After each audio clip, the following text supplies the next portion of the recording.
This is my Precalculus course. Today we're going to learn about the graphs of polynomial functions and how to find the equations of polynomial functions given their zeros. If you haven't done the homework completely and correctly from the last class, do that homework before watching this video. First, we'll do some review on complex and imaginary numbers.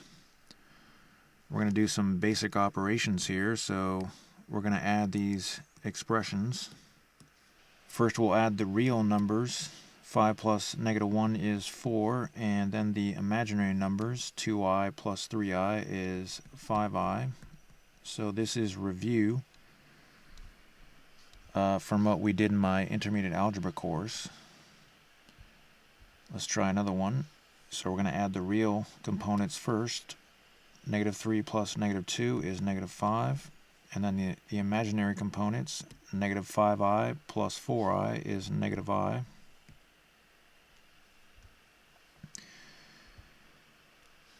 And so that was adding complex numbers.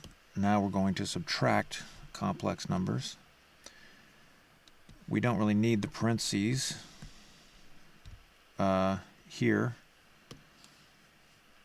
So I'm going to get rid of those, and this is a +4, but I'm subtracting, so I'm going to make it a -4. And this is a -9i, but I'm subtracting, so I'm going to make it a +9i. And then we can combine the real numbers. -6 minus 4 is -10, and 3i plus 9i is 12i. So there you go. That's how to subtract complex numbers.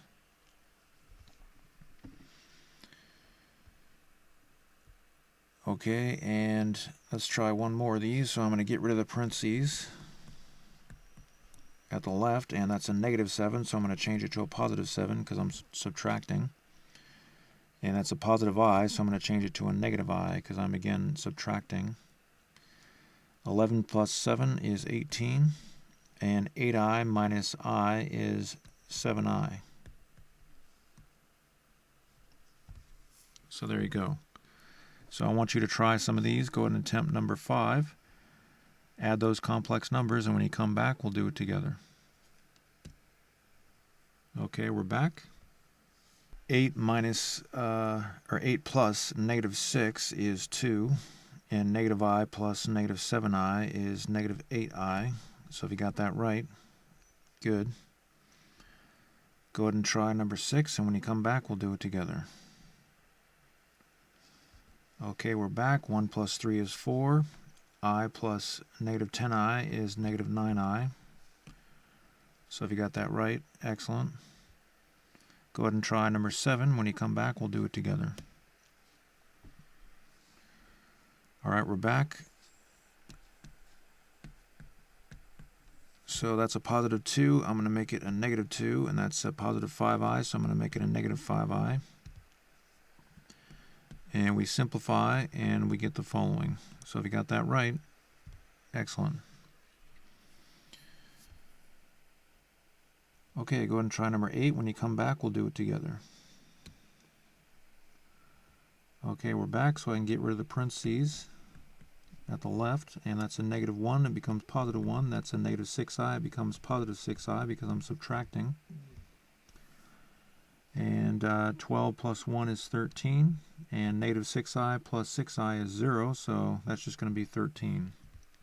So if you got that right, excellent. Okay, so now we're going to multiply imaginary numbers. Now, be aware, it's kind of confusing because technically all numbers are complex numbers.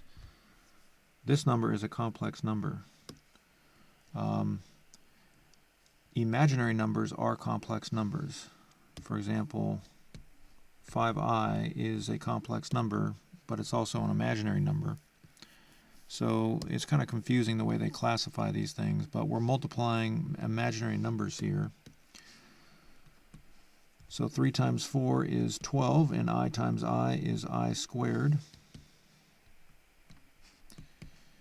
And you may recall from my intermediate algebra course that I squared is defined to be -1. That's just the definition. So we have negative 12.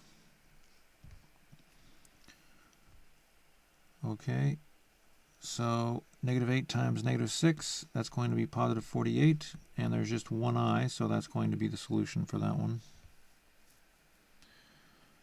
And negative 7i times 4i, that'd be negative 28i squared, so negative 7 times 4 is negative 28, and I times I is I squared. And I squared, of course, is negative 1. So we end up with positive 28. Okay, so I want you to try number 12. When you come back, we'll do it together. Okay, we're back. So you should have gotten 35i. If you got that right, excellent.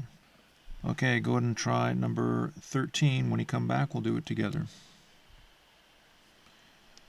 Okay, we're back. So 3 times negative 2 is negative 6. I times I is I squared. Of course, I squared is defined to be negative 1. And then we get positive 6. So if you got that right, good job. Okay, go ahead and try 14. When you come back, we'll do it together. All right, we're back. Negative 5 times negative 5 is positive 25. I times I is I squared.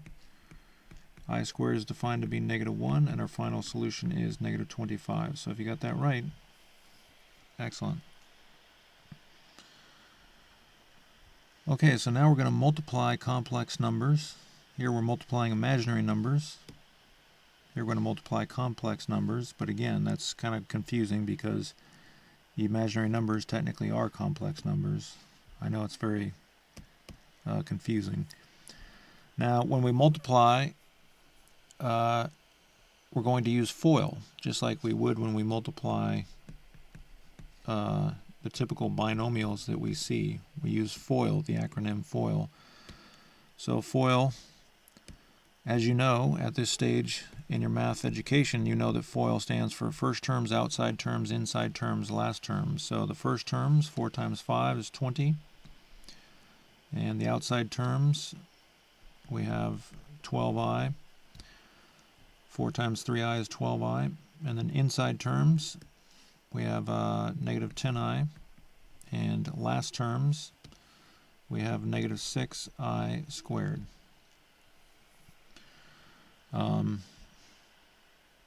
And so now we just have to simplify. 12i minus 10i is 2i. And I squared is negative 1. And then we have 20 plus 2i plus 6. And our final answer is 26 plus 2i.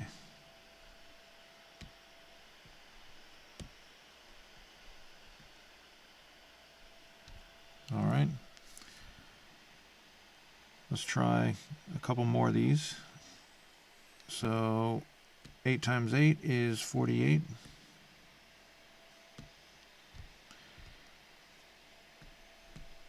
And 8 times negative 7i is negative 56i.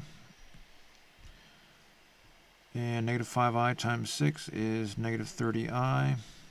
Negative 5i times negative 7i is positive 35i squared. And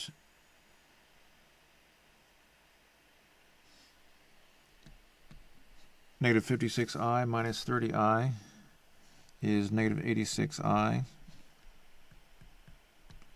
And I squared is negative 1. So simplifying further, we have the following. And 48 minus 35 is 13.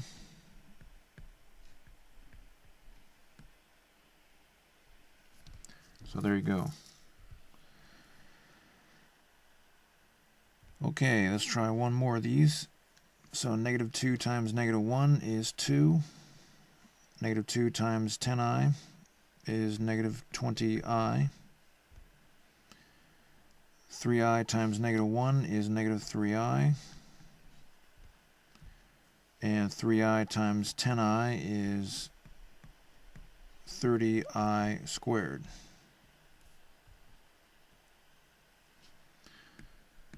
So negative 20i minus 3i is negative 23rd I. Did I say 23rd? 23i. I squared is negative 1.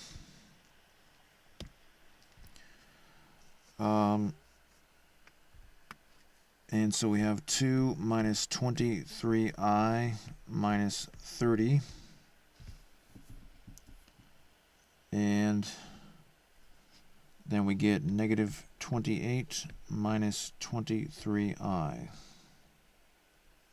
So there you go.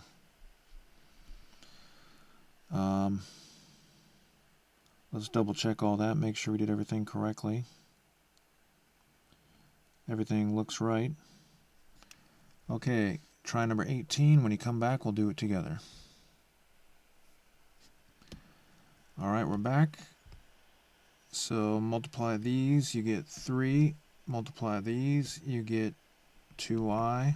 Multiply these, you get negative 3i. Multiply these, you get negative 2i squared. Then we get 3 minus I minus 2 times negative 1. And that becomes 3 minus I plus 2, which is 5 minus I. So if you got that right, excellent.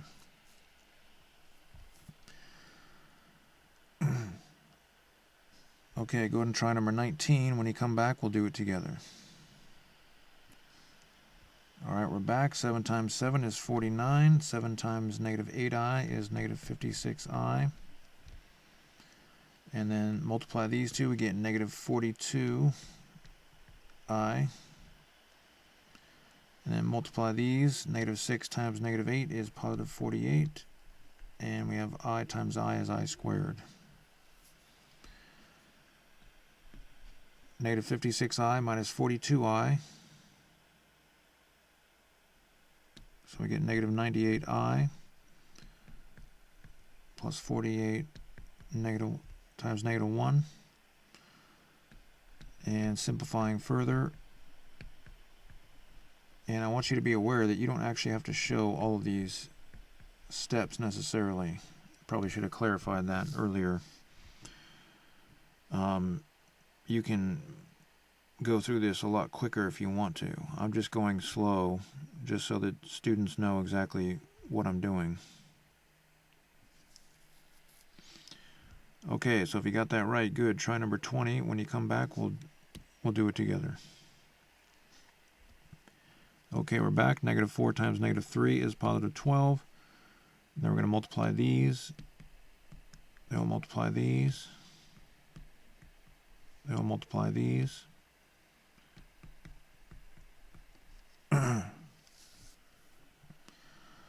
And combining, we get negative 11i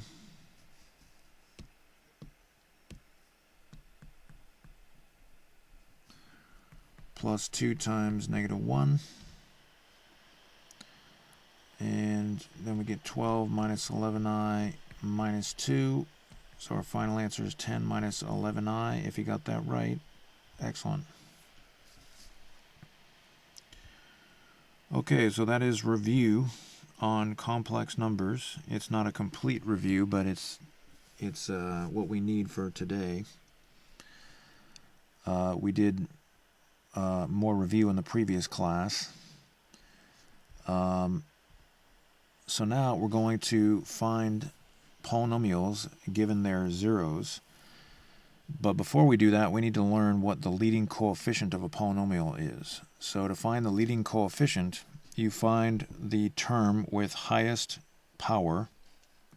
That's these terms I've circled here, because we have 3 examples of polynomials. And the leading coefficient is just the coefficient of that term. So the green 2, the blue negative 1, or the purple 0.9, using these as examples, these polynomials. Okay, so now let's do some practice problems.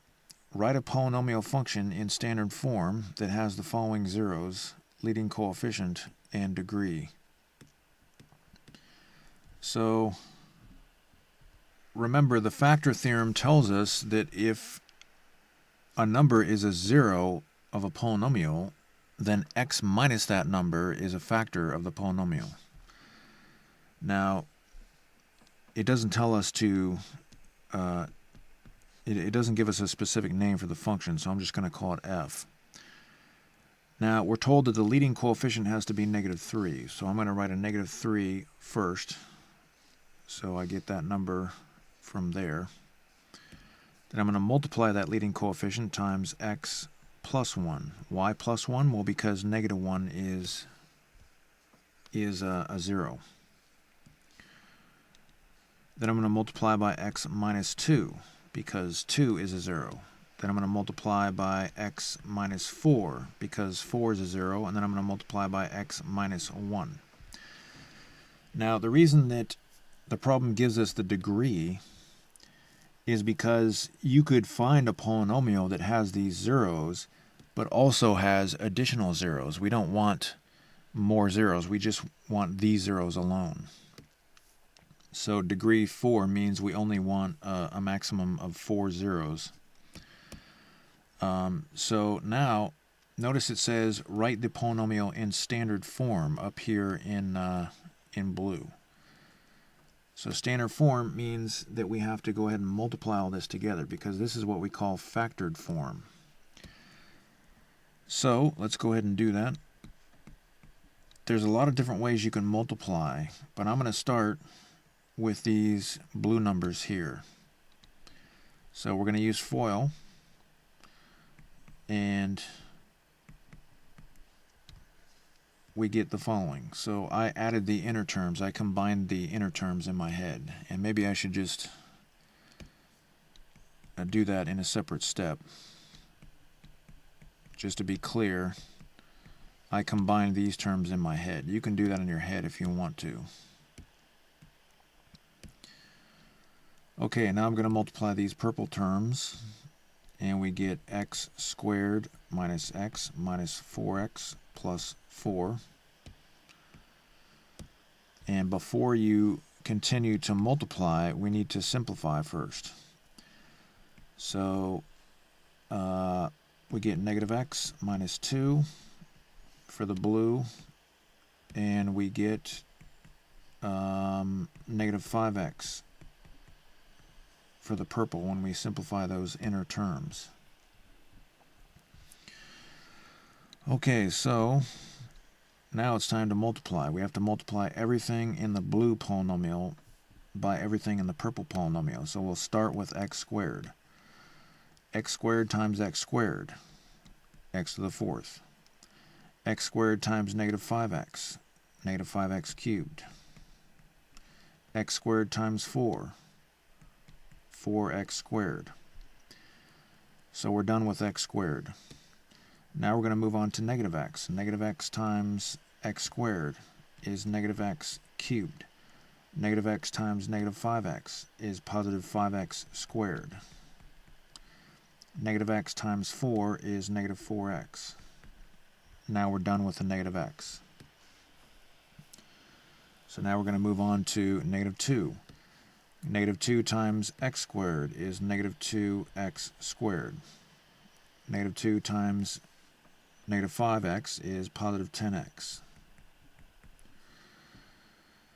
And -2 times 4 is -8. So there you go. Now, it might be beneficial to go back over all this stuff and make sure that we did it correctly. So it looks like everything is correct. Alright, so before we multiply everything by -3, we want to simplify the inner terms. So I'm going to take these green cubes and I'm going to combine those. So we get -6x cubed. And then I'm going to take these orange squares and I'm going to combine those. So we get 7x squared. And I'm going to take these yellow x terms and make 6x. Add those together, we get 6x, and then I have negative 8 at the end. Okay, so now we have to just multiply by negative 3. We get negative 3x to the fourth plus 18x cubed minus 21x squared minus 18x plus 24. And that is the answer. So that's how you find the equation of a polynomial function in standard form given the zeros and the leading coefficient and the degree that we're looking for. So to be honest with you, these problems are not really that important. You're not going to see them a lot, but there is a chance that you will see the problem, and I want you to be aware of how to do this if you see some of these problems. And even though you're not going to see a lot of these problems in the curriculum, this is helping you to understand the factor theorem and just the basics of polynomials. So I want you to try number 21. Go ahead and set up the problem and see what you can do. This problem is going to be easier because there's only 3 zeros given as opposed to 4. So try number 22. When you come back, we'll do it together. All right, we're back. So we can call the function f. The leading coefficient is 1, so we're going to put a 1 there. And we have 3 is a 0, and negative 3 is a 0, and negative 5 is a 0.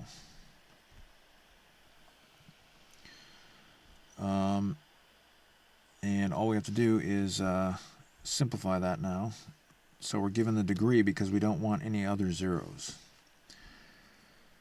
So the 1 can just disappear, and let's combine the blue numbers. So we'll have x squared plus 3x minus 3x minus 9. Notice that those 3x's cancel out.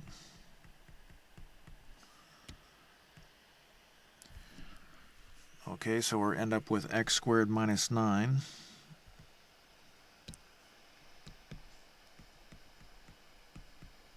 times x plus 5. X squared minus 9 times x plus 5. So now we can use FOIL to simplify further.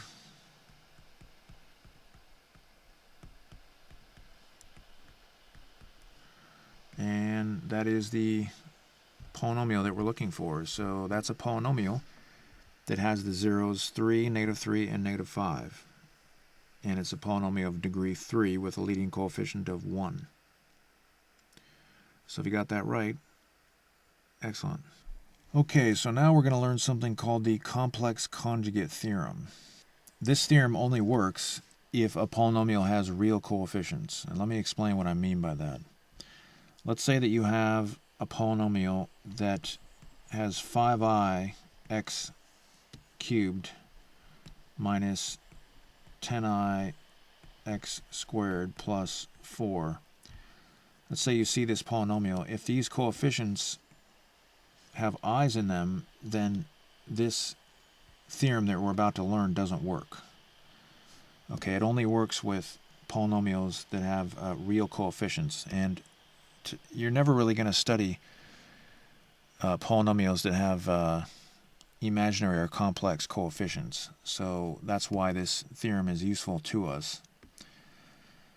If you have a polynomial that has real coefficients, and you know that one of the zeros of the polynomial is a plus bi, then a minus bi must also be a 0.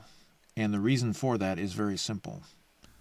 Remember, we learned the polynomial degree factor theorem that says any polynomial can be factored to a product of n factors of this form, n being the degree of the polynomial. And this is an example of a degree 3 polynomial, and this is just any constant. And each of these numbers are zeros of the polynomial. Now, if we know that one of the zeros is a number containing an I, for example, let's say we have negative 6i, when we multiply all these factors to convert to what we call standard form being the form that we're used to, this form here, we're going to end up with i's in the coefficients, but we're not allowed to have i's. For example, we might have like 3i x to the fourth, not in this example, but we don't want these coefficients in our polynomial. We don't want i's because this theorem only works if we have real coefficients. So if one of your zeros is an imaginary number like 6i, then you have to have another zero that is negative 6i, which would change this to a positive because it's a double negative. Then when you multiply, the i's are going to go away. So that's the complex conjugate theorem. It's a very simple idea. If your polynomial has real coefficients, and a plus bi, a being a constant and b being a constant, if this is a zero of the polynomial, then a minus bi must also be a zero, or else you wouldn't have real coefficients. So as you can see, the logic is pretty simple.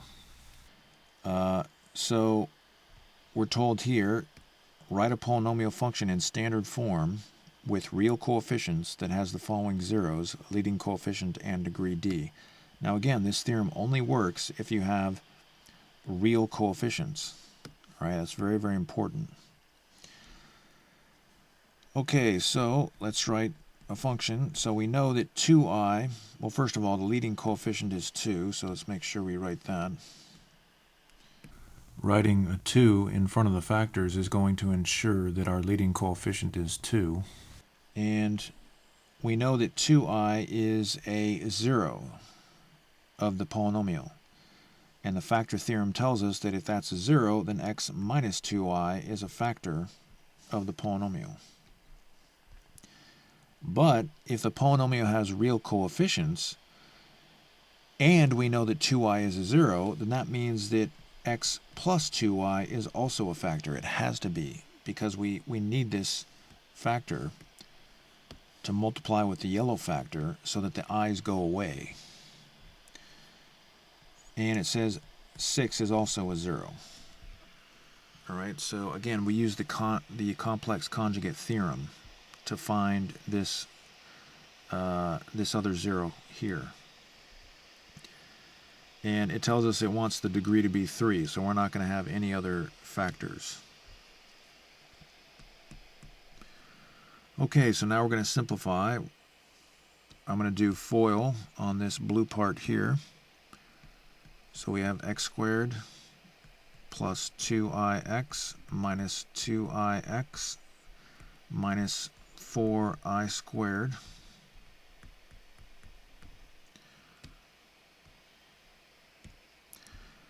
And the 2ix's cancel out. And we have negative 4 times negative 1. So I'm still working on that blue part there. And notice that the i's, they all went away. So that's the whole point of this, is we need the i's to go away, but they won't go away unless we have this other, this conjugate, this complex conjugate. So now we have 2 times x squared plus 4 times x minus 6. And we just have to use FOIL. x squared times x is x cubed, x squared times negative 6 is negative 6x squared, 4 times x is 4x, and 4 times negative 6 is negative 24. And then we get 2x cubed minus 12x squared plus 8x minus 48. So that's how you find a polynomial given its zeros. In this case, we had an imaginary zero. So let's try one more of these before you try one on your own.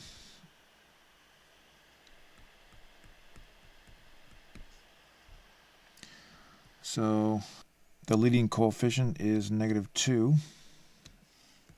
So I'm going to write that there. And we know that 3 minus 5i is a 0. And by the factor theorem, x minus 3 minus 5i must be a factor of the polynomial if this is a 0. Now, if we're looking for a polynomial that has real coefficients, we have to get rid of this I when we multiply. So by the complex conjugate theorem, we know that x minus 3 plus 5i must also be a factor, because again, the problem asks us to find a polynomial with real coefficients. So we have to get rid of those i's when we multiply. There's a lot of different ways that we could do this. But probably the easiest way to understand is to go ahead and distribute these blue negatives into the complex numbers. So I'm going to write x minus 3 plus 5i times x minus 3 minus 5i. And I can go ahead and use FOIL on these because I'm going to have to use FOIL on those eventually anyway. So we can write x squared plus 2x minus x minus 2. And all I did was just turn that stuff into that. Okay, so now negative 2 times, there's going to be a lot of math here, so we're going to have to multiply every term here by every term here. So x times x is x squared, x times negative 3 is negative 3x, x times negative 5i is negative 5i x, so we're done with the x. Negative 3 times x is negative 3x, negative 3 times negative 3 is positive 9. And negative 3 times negative 5i is positive 15i. So now we're done with the negative 3. It's very important that you arrange things in a way that you don't forget what you multiplied previously. So now we're going to move on to 5i. 5i times x is 5ix. And 5i times negative 3 is negative 15, negative 15i. And then 5i times negative 5i is negative 25i squared. And I'm going to move this over a little bit.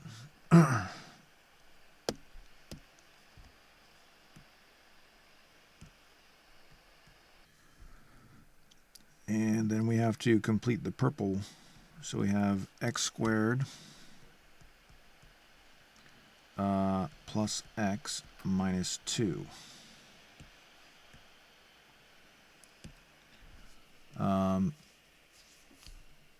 Okay, so we have a lot of simplifying to do. So the oranges combine to negative 6x. And the yellows cancel out and the greens cancel out. And then we have 9 left over, and minus 25 times I squared, which is negative 1. And then we have the purple x squared plus x minus 2. Okay, so now we have x squared minus 6x plus 9 plus 25, so we can just go ahead and add those up. And we get 34.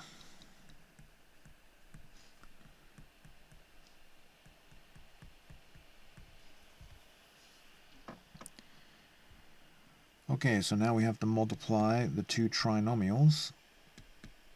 So x squared times x squared is x to the 4th. X squared times x is x cubed. And we get negative 2x squared. So I multiply x squared by everything in this trinomial. And now I'm going to multiply a negative 6 by everything in this trinomial. So negative 6x cubed, negative 6x squared, and positive 12x. Then I'm going to multiply 34 by everything in this trinomial. And we get 34x squared plus 34x minus 68. And I'm going to move that over. Okay, so let's go back and double check everything, because if we did something incorrectly, it's going to cost us a lot of time. So everything looks correct. And now we're going to simplify. So we have to add up the yellow x cubed terms, and we get negative 5x cubed. Now we have to add up the blue x squared terms, and we get 26x squared,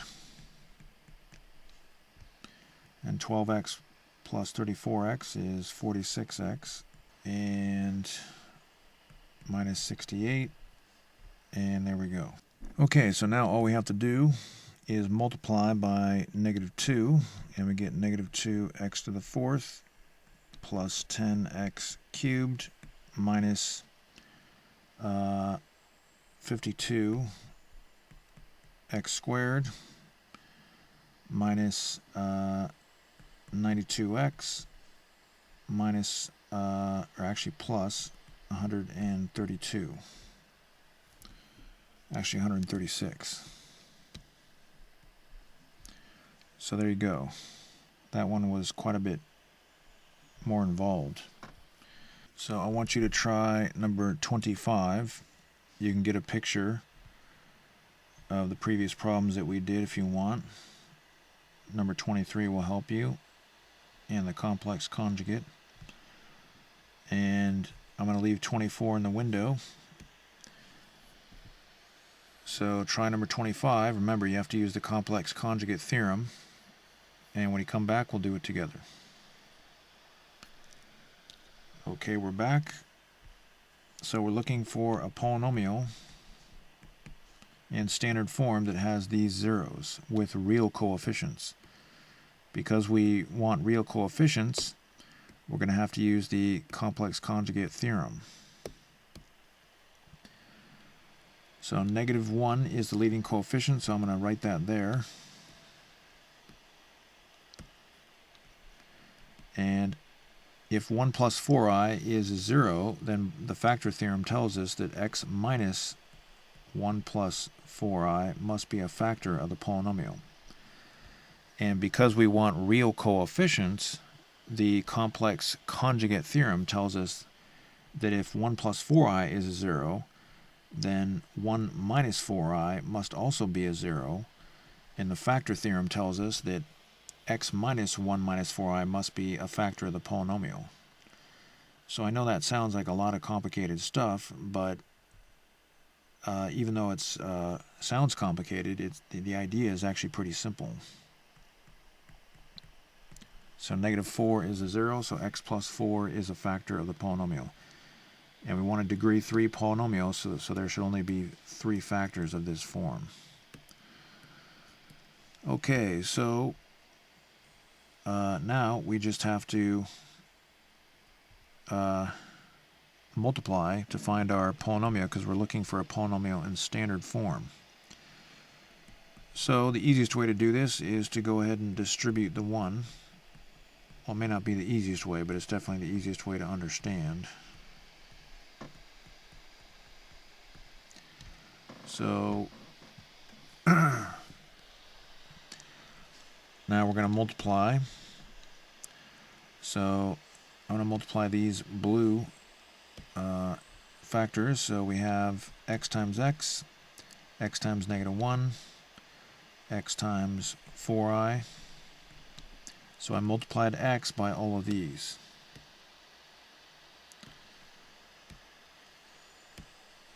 Sorry, my computer's going a little slow.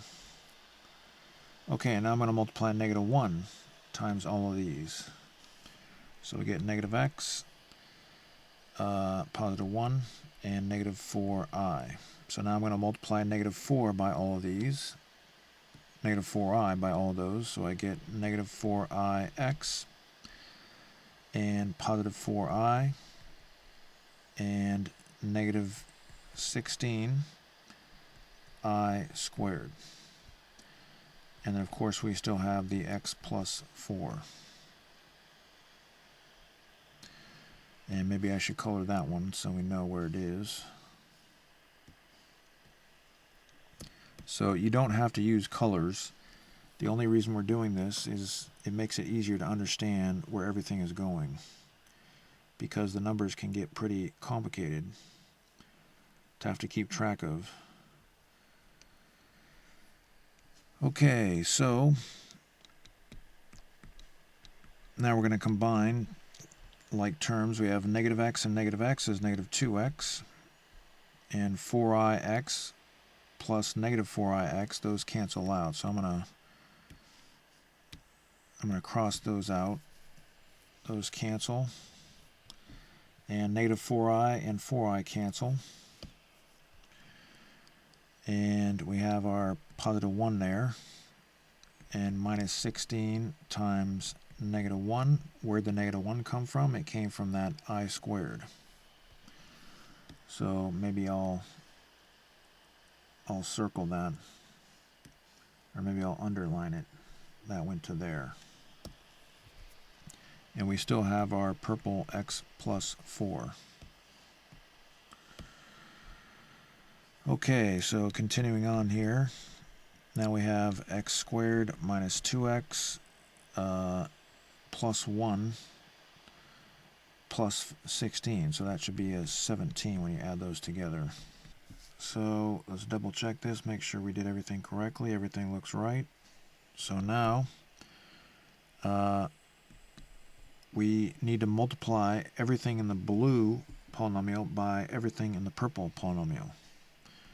So x squared times x is x cubed. X squared times 4 is 4x squared. So I multiplied x squared by everything in the purple polynomial.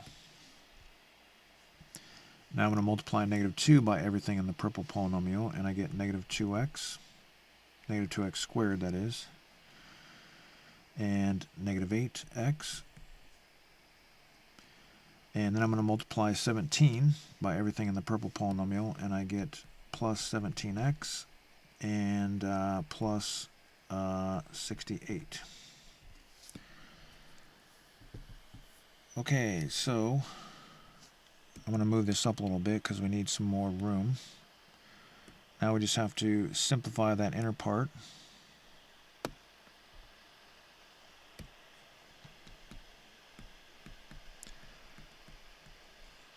So we can combine the x squared terms and we get 2x squared, and the x terms, and we get 9x and 68. And now we're going to go to the next line, so we're going to multiply -1 by all that. And I guess I can bring this up so we don't have to constantly look back down at this. So we'll distribute, and we get -x cubed minus 2x squared minus 9x minus 68. And that is the polynomial that you're looking for. So if you got that answer, excellent. So I want you to try number 26. And when you come back, we'll do it together. Okay, we're back. So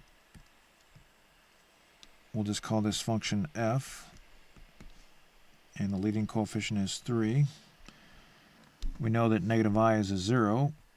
So x minus -i is a factor, which means that x plus I is a factor. Now, if we want a polynomial with real coefficients, then we have to have an x minus I factor also. We know that if -i is a 0, then positive I must also be a 0, because we need to get rid of those i's. If -1 is a 0, then x plus 1 is a factor, and if 2 is a 0, then x minus 2 is a factor based on the factor theorem again. Notice that we keep using the factor theorem over and over and over again.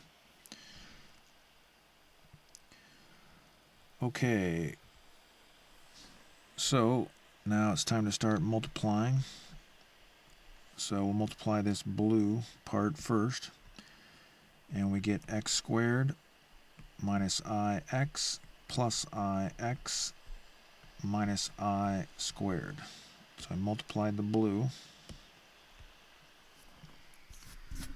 And now we're going to multiply the purple, and we get x squared minus 2x plus x minus 2. And again, if you feel comfortable with this stuff, you can skip some of the steps.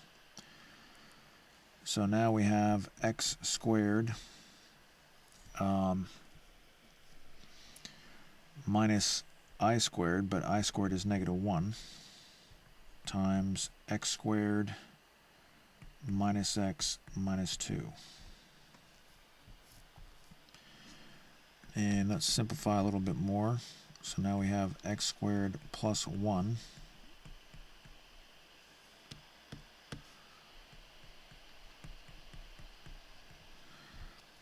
and now we just need to multiply the remaining expressions. So we'll start with x squared. X squared times x squared is x to the 4th. X squared times -x is -x cubed. X squared times -2 is -2x squared. Then we're going to move on to the 1. 1 times x squared is x squared. 1 times -x is -x. 1 times -2 is -2. So I multiplied x squared by all these terms to get the first 3 terms. And I multiplied 1 by all these terms to get to the other the remaining 3 terms. Okay, so now we'll simplify the polynomial.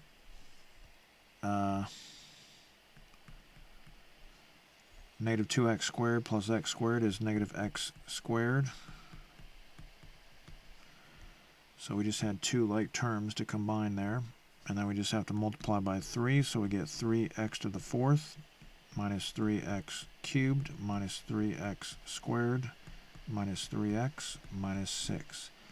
So that is a polynomial with real coefficients that has the zeros -i, -1, and 2. So if you got that right, excellent. Now we're going to study the graphs of polynomial functions. Now, we're not actually going to graph polynomial functions because we need calculus in order to do that. So I'm not going to make you graph the actual functions. But we are going to study some things about the graphs. One thing that we need to know is that the graphs of polynomial functions move in one direction vertically. They either rise or fall as x values become very large or very small. So what does that mean? It means that as x values become very, very large, the graph is either going to keep going up forever or it's going to keep going down forever as the x values get very large. So it's not going to go down as x equals a bazillion or million, quadrillion, whatever. It's not going to go down and all of a sudden it's just going to start going up. It doesn't work that way. Or it's not going to go way, way up and then when you reach quadrillion, all of a sudden it's going to start going down. It doesn't work that way. It just keeps going up, up, up, up, or down, down, down, down. Now that's not to say that the graph doesn't move up and down a little bit when you're near the y-axis, but when x is a very big positive number or when it's a very big negative number, the graph is either going to go up or down forever. It's not going to change directions.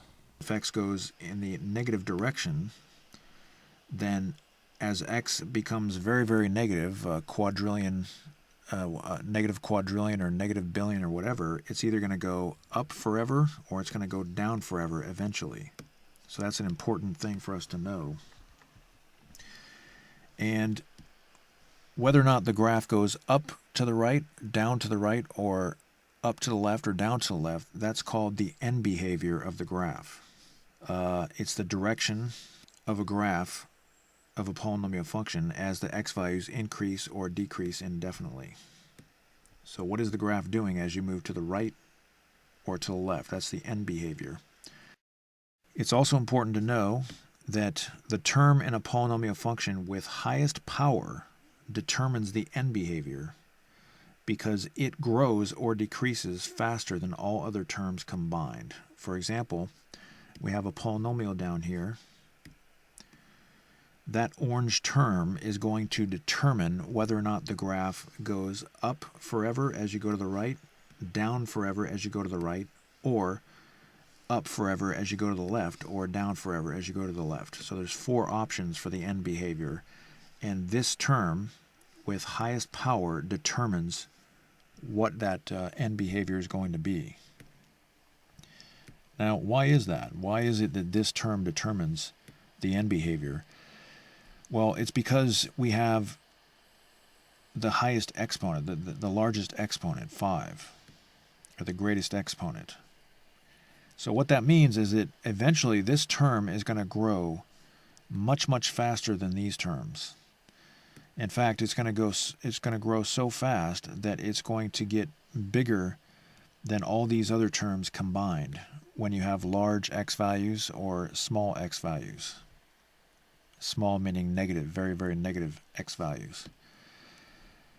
So we're going to learn how to describe the end behavior by analyzing the what we call this leading term here, the term with highest power. You should also know that every term has its own degree. I haven't talked about that in my curriculum yet, but we know that the degree of the polynomial is the highest power. But you can assign a degree to each term. So that's another way to describe it. The term with highest degree determines the end behavior, but we can just say highest power now. Okay, so we're going to use special notation for describing the end behavior of polynomials.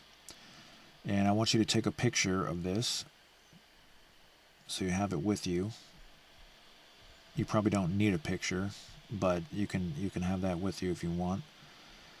And it's also important to understand that when you raise a negative number to an even power, you're going to get a positive number.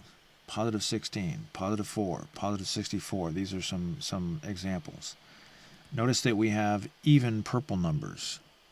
We're raising a blue negative number to an even purple power, and we're always getting a positive yellow number. All right? So when you raise a negative number to an even power, you always get a positive number. That's very important for what we're about to do. If you raise a negative blue number to a odd purple power, then you get a negative number as a result, a negative yellow number. So that should be fairly obvious to you at this point in the curriculum, but if you're not sure about that, you need to understand why that is, because we're going to need that as we go along here. Okay, let's do some practice problems. It says indicate the end behavior for each function. So we're going to use special notation.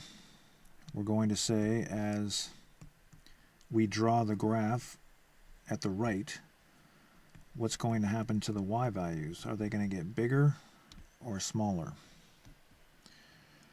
In order to figure this out, we're going to look at the term with highest power, and we're going to plug in very large positive x values. And when we do that, we're going to raise the number to the 6th power, which is just going to make it a bigger positive number. Then we're going to multiply by the purple negative 2, and that's going to turn this term into a negative. It's going to produce a negative number. So this term here is going to grow and grow and grow much faster than all these other terms.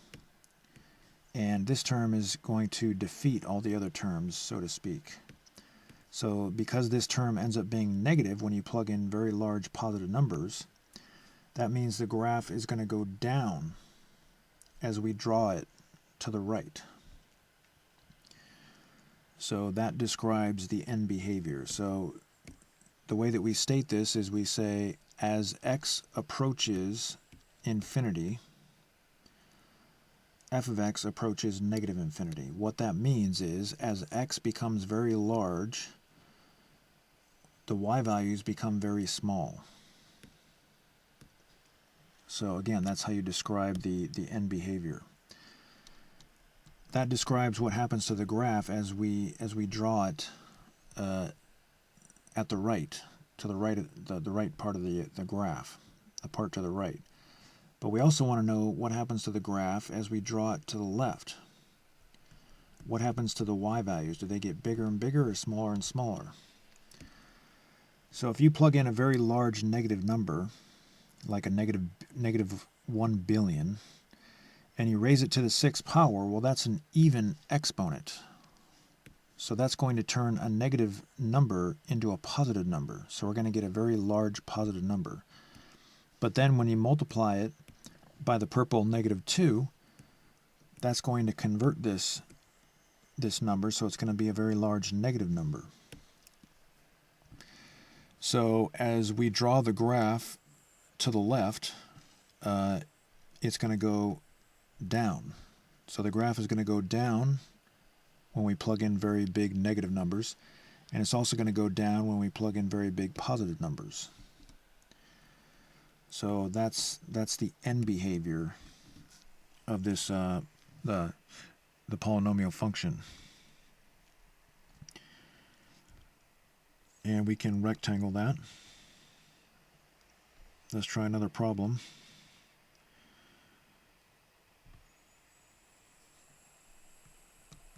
So we want to know what happens to the graph as we draw it to the right.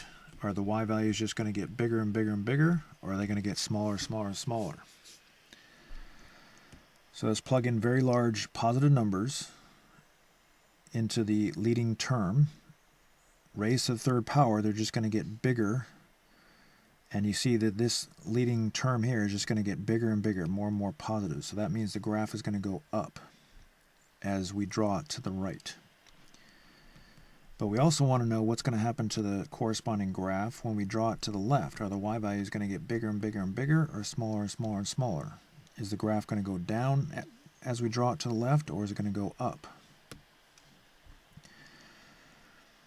Well, if we plug in negative numbers into x and then raise them to the 3rd power, you can see that this leading term here is just going to be a big negative number. And it's going to defeat all these terms. So that means that the graph is going to go down as we draw it to the left. So as x becomes a very large negative number, the y values are going to become large negative numbers. So the graph is going to go down as we draw it to the left.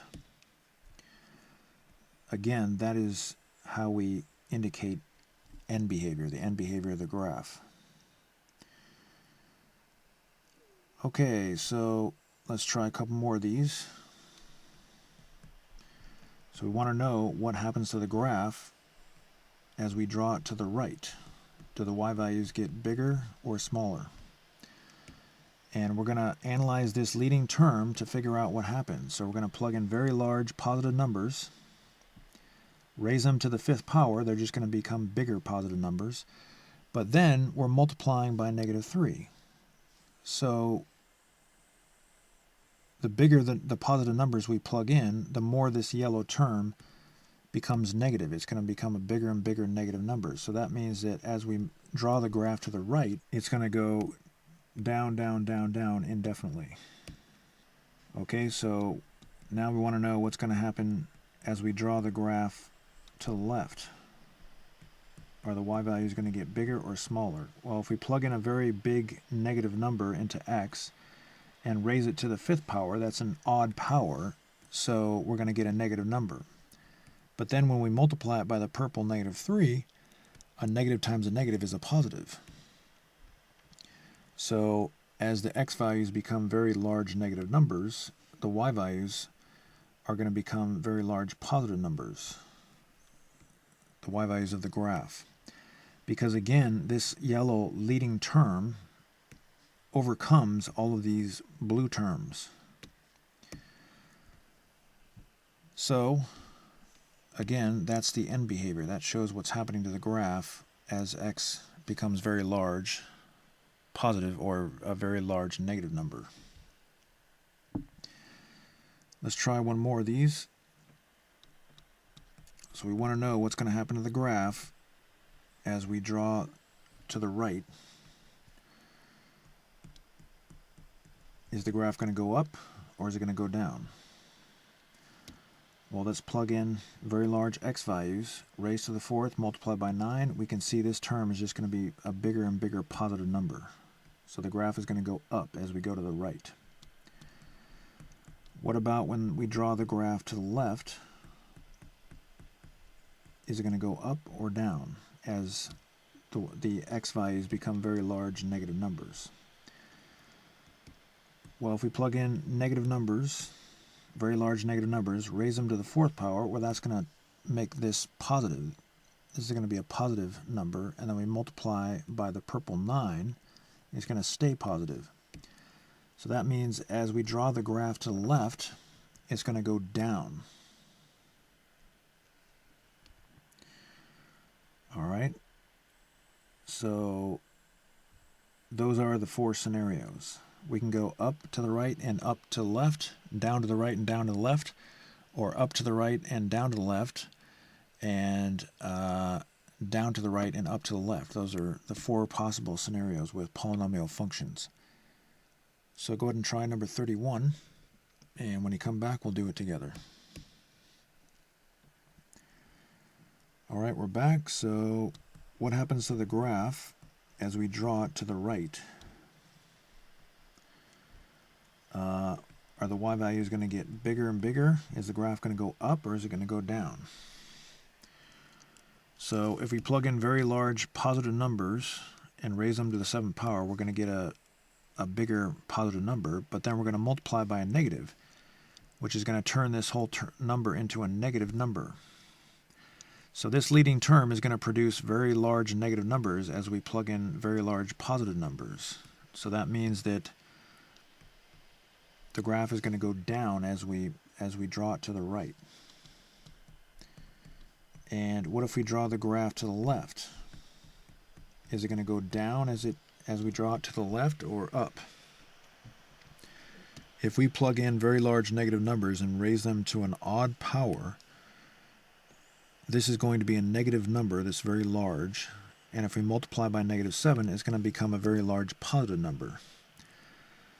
So that means as we draw the graph to the left, the y values are actually going to become bigger and bigger.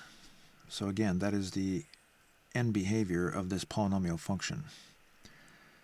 So if you got that right, excellent. Go ahead and try number 32, and when you come back, we'll do it together. All right, we're back. So we need to figure out what's going to happen to the graph as we draw it to the left, or excuse me, to the right. Is the graph going to go up or down? Well, if you plug in large positive numbers, raise them to the 8th, and multiply by positive 25, you can see this number here, this leading term, is just going to get bigger and bigger and bigger, or the number produced by that leading term. So the graph is going to go up as we draw it to the right. But what happens if we draw the graph to the left? Are the y values going to get bigger and bigger and bigger, or smaller and smaller? Plug in a negative number, raise it to the 8th power, it'll be positive. If you raise a negative number to an even power, it becomes positive. Then you multiply by positive 25, you just get a bigger positive number. So as the graph is drawn to the left, it's just going to go up, up, up, and up forever. Although time really doesn't have anything to do with it. Okay, so let's try a couple more of these. Attempt number 33, and when you come back, we'll do it together. All right, we're back. As we draw the graph to the right, does it go up or does it go down? Let's plug in very large positive numbers, raised to the 4th power, we get a bigger positive number, then multiply by -4, and you can see that this term is going to become a bigger and bigger negative number as we plug in bigger positive x values. So the graph is going to go down as we draw it to the right. Now if you plug in very large negative numbers and raise to the even power, we're going to get a positive number. But then if you multiply by a negative, it's going to turn this the result of this term into a negative number. So as we draw the graph to the left, it's actually going to go down.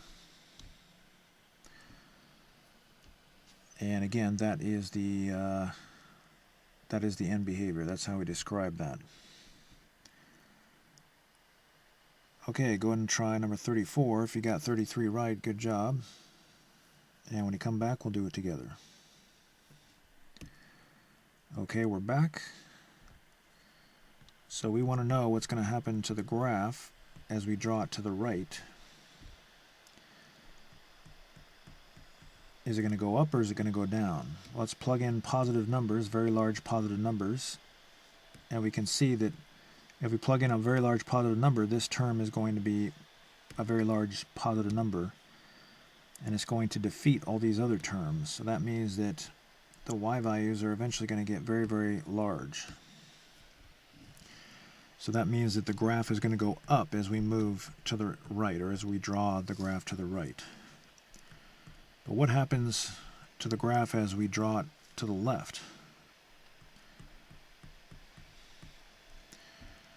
If you plug in a very large negative number and raise it to the 3rd power, you're going to get a negative number.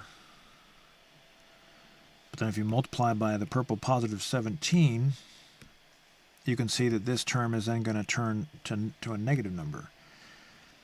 So if you plug in very large negative numbers, this whole term is going to just be a bigger and bigger negative number. So the graph is going to go down as we draw it to the left.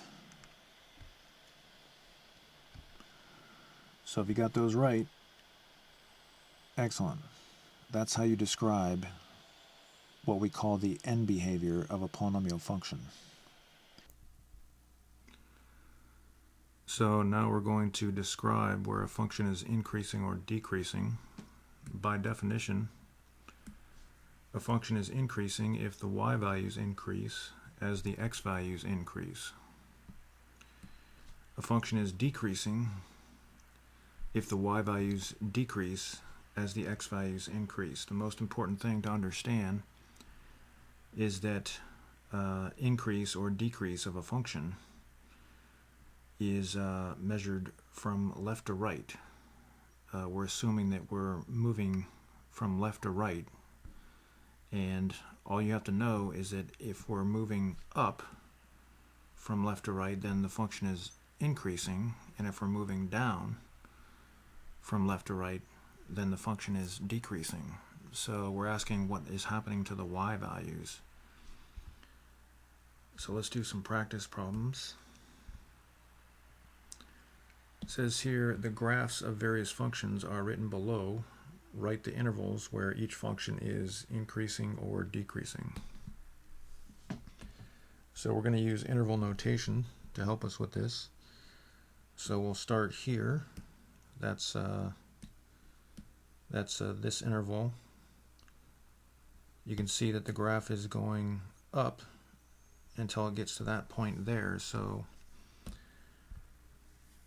we use the x values to help us define the intervals.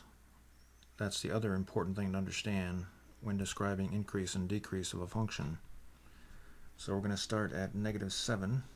That's the x value here. And we're going to go to -3. That's the x value there. So that is an interval. Those are the x values where the y values are increasing. So it's this interval here. But then when we go to the blue interval, the y values are decreasing until you get to there. So now we're going to start at -3.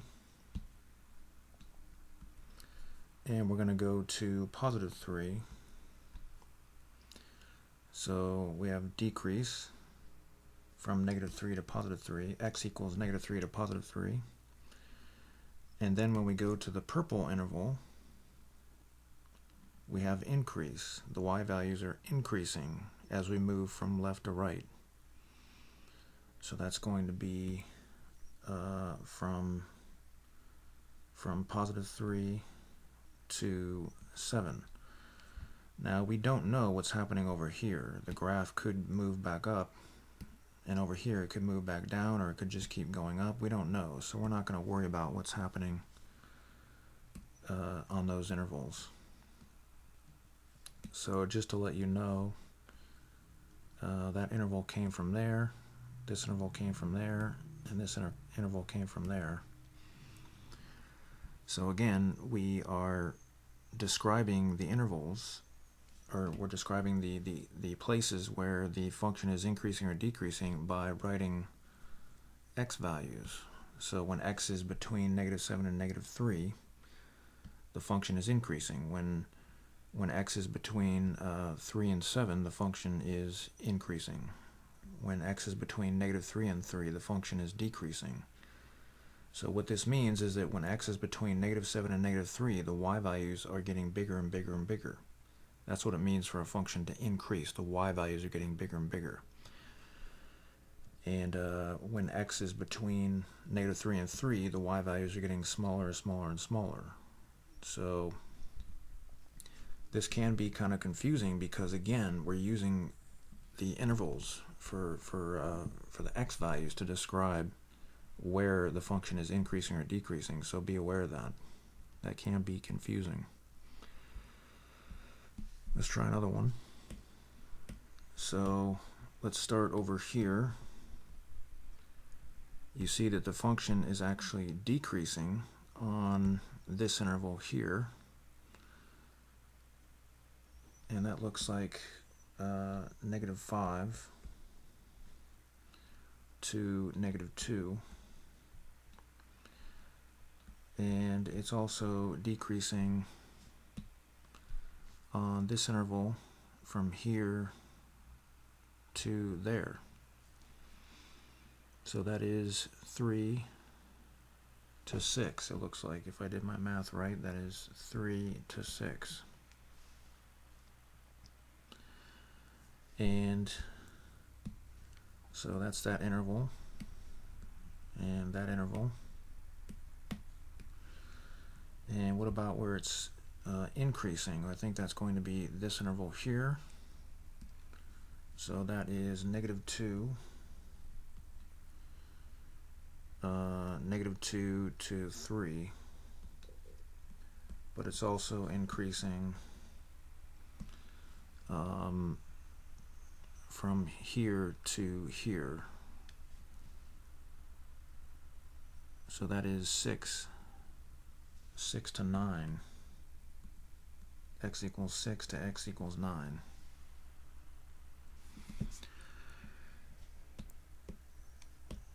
Alright, so this is just how we describe where a function is increasing or decreasing, and it can be a little confusing because we're assuming that we're moving from left to right. You have to understand that. We're only talking about left to right because if you move from right to left, then it's the exact opposite. Well, the function is increasing at that point because you're going up from right to left. But we describe this blue interval as decreasing because we're assuming that we're moving from left to right. If you don't understand that, then you're not going to be able to do these problems. Also, notice that we use parentheses. With interval notation, we can use brackets sometimes in certain contexts, but at these points, at the top of these hills, the function is neither increasing nor decreasing. So we just use parentheses there. Okay, let's try one more of these. So in this case, the function is only increasing. So it's increasing from -8 to 6, it looks like. And that's it. So the whole section there is increasing. And we can just put maybe we can just put an X there. We don't have to worry about where it's decreasing. So I want you to get a picture of these problems and go ahead and try number 38, and when you come back we'll do it together. Alright, we're back. So we have 1, 2, 3, 4, 5, 6, 7, 8, 9, 10, 11. We're starting at -11.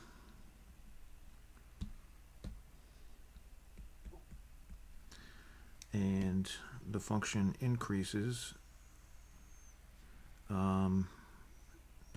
till you get to, I believe that's -8. Yeah, that's -8. And then it decreases from -8 to -3.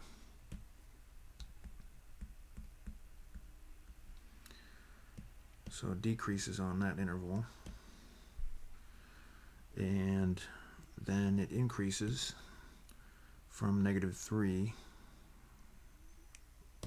until we can't see what's happening with the graph anymore. So it increases from -3 to +3, and we can't see what's happening to the function after that. So if you got that one right, good job. Go and attempt number 39. When you come back, we'll do it together. Okay, we're back. So it looks like the function is decreasing until you get to there. And that's -8 to -2. And then it starts to increase until you get to there. So that's -2 to 2. And then it starts to decrease, and it continues to decrease beyond where we can really see it. So that is 2. it's decreasing from x equals 2 to x equals 6. So if you got that one right, good job. Go ahead and try number 40, and when you come back, we'll do it together. Okay, we're back. So the function is decreasing from -2 all the way to 1, 2, 3, 4, 5, 6, 7, 8, 9, 10, 11, 12. -2 to 12. The whole interval that we can see, it's decreasing, and there's nowhere that we can see where the function is increasing, so we can just write x there. So if you got that one right, good. So now we're going to study the turning points of graphs of polynomial functions. So these blue points that you see are turning points, because that's where a point, it's a point where a function changes from increasing to decreasing or decreasing to increasing. So you can see that these blue points here are obviously turning points. And we're going to learn a theorem that says the graph of a polynomial function with degree n has at most n minus 1 turning points. So it cannot have more than n minus 1 turning points. Now, we're not going to prove this theorem until you take your first calculus course. So we don't really have the means to prove that theorem here, but you can kind of see why that's true. If you have a polynomial of n degree, in this case a third degree polynomial, then at most it could have 3 x-intercepts. So we have these orange x-intercepts. But if the function crosses the x-axis at those 3 places, then that means that the graph has to turn at least twice. And so that kind of gives you an idea of why this is true. Now, there's a lot more variables involved with this. There's a lot more complications, so we can't really prove that this is true in this course, but we're just going to learn this principle, and then we'll prove it in calculus. So let's do some practice problems. For each polynomial function, state the maximum number of turning points of the corresponding graph. So the degree of this polynomial function is 5, so the maximum number of turning points is 5 minus 1, which is 4. So it's that simple. So these problems are pretty easy, as you can see. The degree of this polynomial in number 42 is 4, so the maximum number of turning points is 4 minus 1, which is 3. That doesn't mean that it has exactly that many turning points. It just means that that's the maximum number of turning points that it can have.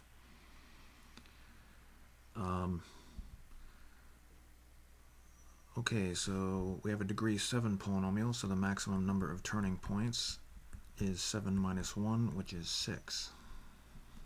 So there you go. So go ahead and try numbers 44 through 46, and when you come back, we'll do them together. Okay, we're back. So that's a degree 8. So the maximum number of turning points is 7. If you got that right, good. And the maximum number of turning points for this graph is going to be 4 minus 1, which is 3. If you got that right, good. And the maximum number of turning points for the corresponding graph here is 3 minus 1, which is 2. So if you got those right, excellent. So we're not actually going to graph polynomial functions, as I mentioned.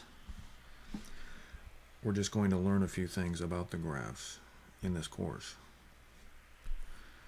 Now remember, we learned the multiplicity of a zero. If you write a polynomial function in factored form, as you see here, then we can see the zeros. We see that 7 is a 0, we see that -2 is a 0, and we see that 4 is a 0.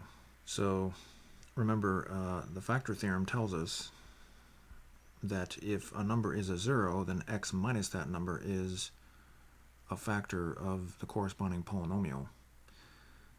But the converse of that is also true. And we're going to go over this a little later. The converse of the factor theorem is actually part of the factor theorem. I didn't tell you that. But if x minus a number is a factor of a polynomial, then that means whatever that number is, that is a 0 of the polynomial. So we know that these are zeros because we can see that x minus those numbers are factors. And remember, you can have what's called a repeated 0. 7 is repeated twice because there are two x minus 7 factors. -2 is repeated 3 times because there's 3 x plus 2 factors. And this factor is not repeated. There's only one x minus 4 factor. So if your exponent is 2, that means that 7 is a 0 multiplicity 2. And if your exponent is 3, then that means that -2 is a 0 multiplicity 3, and so on and so forth. It's very important to understand that these are just definitions. We just define multiplicity that way. But there's a principle that is fairly useful and we need to learn, and that is if a polynomial function has a real 0 that has an odd multiplicity, then the graph of the polynomial crosses the x-axis at that number. But if a polynomial function has a real 0 that has an even multiplicity, then the graph of the polynomial touches the x-axis at that number but does not pass through the x-axis. So what this means is that if you were to graph this function, you would see that the graph goes through the x-axis at -2. Because the multiplicity of that 0 is an odd number. We have 3, which is an odd number. But 7, on the other hand, is a 0 of even multiplicity because 2 is an even number. So what that means is that the graph touches the x-axis at x equals 7, but it doesn't actually pass through it. It touches and then kind of bounces off it. And at 4, the graph crosses the x-axis because we see this number is missing. That means the exponent is 1. 1 is an odd number. So the graph actually crosses at x equals 4. It crosses the x-axis. Now, we don't really have a theorem to show that this is true. It's kind of just common sense. Let's say that you have the number 9. Let's say you're approaching x from the right. So you have x equals 9, then x equals 8. If your x value is to the right of +7, and I'm going to draw an axis here. So let's say we're talking about +7, this 0 here. As the graph comes from this direction, we don't know if it's coming from above or below. That's not really, we don't really care right now. Let's just say it's coming from above. The yellow or the orange numbers here, the base is going to be positive. You plug in 10, 10 minus 7 is +3. Plug in 9, 9 minus 7 is +2. 8 minus 7 is +1. The base is going to be positive, but then when you plug in 7, obviously you're going to get 0, so we're going to touch the x-axis. But then when you go below 7, maybe you plug in 6, now the base is going to be negative because 6 minus 7 is -1. And then 5 minus 7 is -2. So do you see how the bases change signs when you pass the zeros. So all of these orange bases change signs when you reach the 0, when x equals 7 or x equals -2 or x equals 4. But in the case of an even exponent, a 0 of even multiplicity, like this green 2 here, this factor is not going to change sign, because whether the base is positive or negative doesn't matter, because when you raise it to an even power, it's going to make this factor positive. So what that means is the sign of f, the y values, they're not going to change sign based on this factor. So if a 0 has even multiplicity, then the graph is not going to cross the x-axis, because again the sign of the function is not going to change at that 0. But in the case of zeros with odd multiplicity, at these corresponding zeros, the graph is going to cross the x-axis. And the reason for that is when your base sign changes, the overall sign of this factor is also going to change. So let's say that your base is a positive number. Say you plug in x equals 5. 5 plus 2 is 7. 7 to the third power is a positive number, right? So if your base is positive, you raise to the third power, you get a positive number. But let's say you plug in -5 for x. -5 plus 2 is -3. -3 to the third power is now a negative number. So this factor changes sign when the base changes sign. That's only true when you have an odd multiplicity. Same thing for x equals 4. You have an odd multiplicity, so when the base changes sign at x equals 4, this overall factor is going to change sign also. And what that means is that when these factors change sign, the sign of the y values of the function are also going to change, which means that at these zeros, the graph is going to cross the x-axis. Again, at this 0 here with even multiplicity, the graph is not going to cross. It's just going to touch the x-axis. It's going to bounce off, so to speak, the x-axis. So there's no theorem that really states that, but again, it's just kind of common sense. So you can take pictures of this if you want.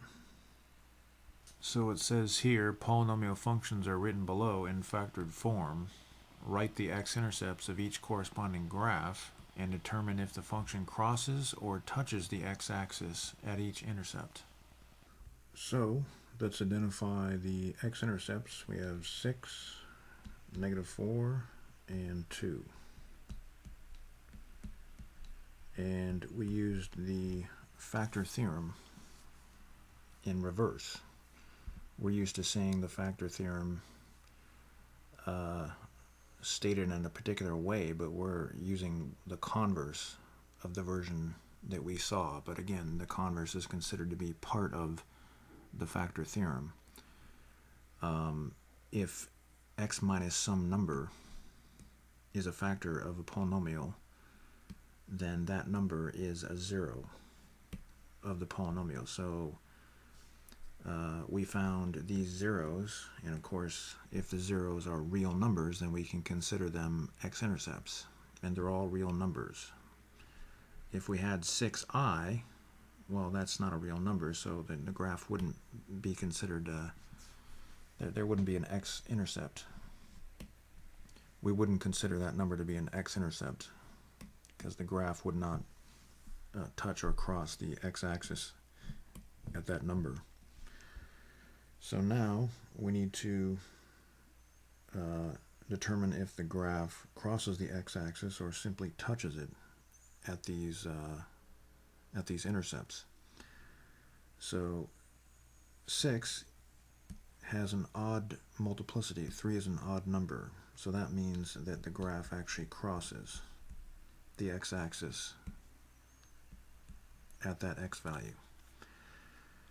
Negative 4 has an even multiplicity. 2 is an even number, so that means that the corresponding graph simply touches the x-axis, but it doesn't cross. And 2 has a multiplicity that is odd. 1 is an odd number, so that means that the graph actually crosses at x equals 2. So here's the converse of the factor theorem stated. Again, by definition, the converse is actually part of the factor theorem. Again, I didn't tell you that, but that's, that's just a definition. We could have used the phrase if and only if to indicate that, but that would kind of make the theorem a little bit more complicated to understand, so I didn't really state the converse of the theorem. So we have negative 2, that's a 0, and negative 1 is a 0. Again, we use the factor theorem. If x minus negative 2 is a factor of the polynomial, then that means that negative 2 is a 0 or an x-intercept. So negative 2 has a multiplicity that's odd, so that means that the graph actually crosses the x-axis at that x value. And negative 1 has a multiplicity that's even, because 4 is an even number, so that means that the graph touches the x-axis, but it doesn't cross at x equals negative 1. So let's rectangle our answers here. Okay, so let's try one more of these before you try one on your own.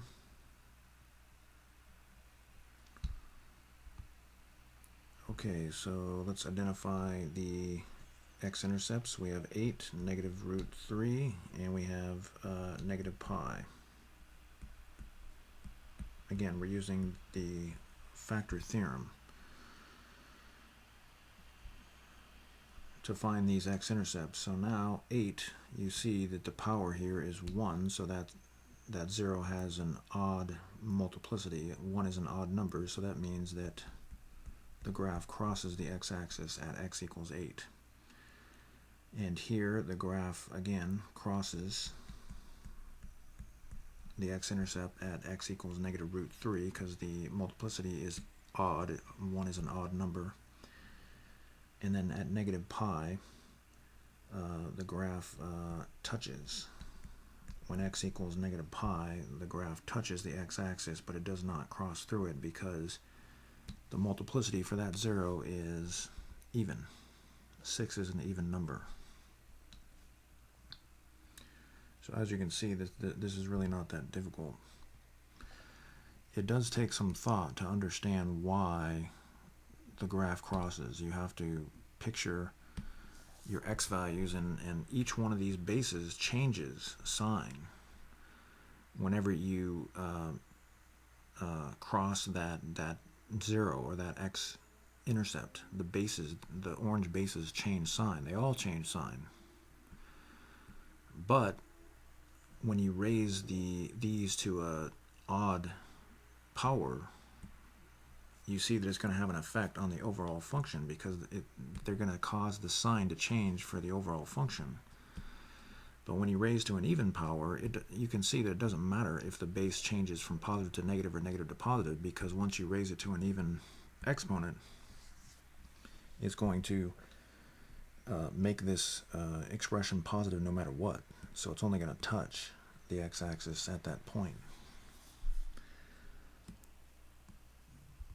at that 0. So go ahead and try number 50, and when you come back, we'll do it together. Alright, we're back, so let's identify the x-intercepts. And negative 5 is a 0 of even, actually odd multiplicity, so that means that the graph is going to cross the x-axis when x equals negative 5. And 10 is a 0 of even multiplicity, which means that the graph is going to touch the x-axis when x is equal to positive 10. So if you got those right, excellent. Okay, go ahead and try number 51, and when you come back, we'll do it together. All right, we're back, so let's identify the x-intercepts. Again, we're using the factor theorem to identify the x-intercepts. And 9 is a 0 of even multiplicity, because 10 is an even number, so that means that the graph of the function touches the x-axis at x equals 9. And negative 2 is a 0 of odd multiplicity. 1 is an odd number, so that means that the graph crosses the x-axis. The graph of the function crosses the x-axis at x equals negative 2.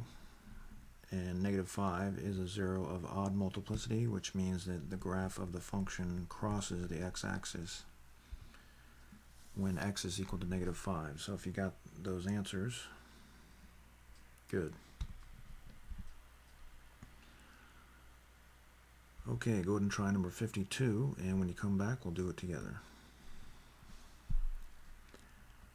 All right, we're back. So let's identify the x-intercepts. These are all real numbers, so these numbers are going to represent x-intercepts of the corresponding graph of this function.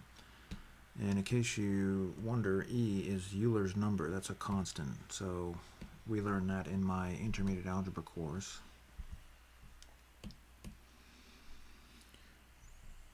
Okay, so 2.4 is a 0 of odd multiplicity, because 1 is an odd number. So that means that the graph of the corresponding function crosses the x-axis when x is equal to 2.4. And 4 is a 0 of odd multiplicity, because 3 is an odd number. So that means the graph of the function crosses the x-axis when x is equal to 4. And E is a 0 of odd multiplicity, so the graph of the function crosses the x-axis when x is equal to E. So if you got those numbers and this information here, good job. So that was the class today. If you'd like to take screenshots of all the work that we did to help you with your homework or to study for tests, go ahead and do that now. Here's screenshot number 1 and 2 and 3, 4,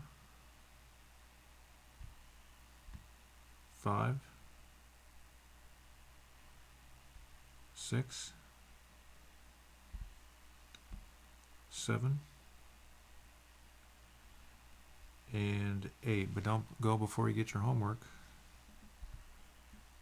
Here's the first screenshot of the homework. And screenshot number 2. And number 3. And number 4. And here's the answers. Remember, it's not enough to attempt the homework. You must do it correctly and completely. And keep it in order in your binder. So get that homework done, and I'll look forward to seeing you in the next class.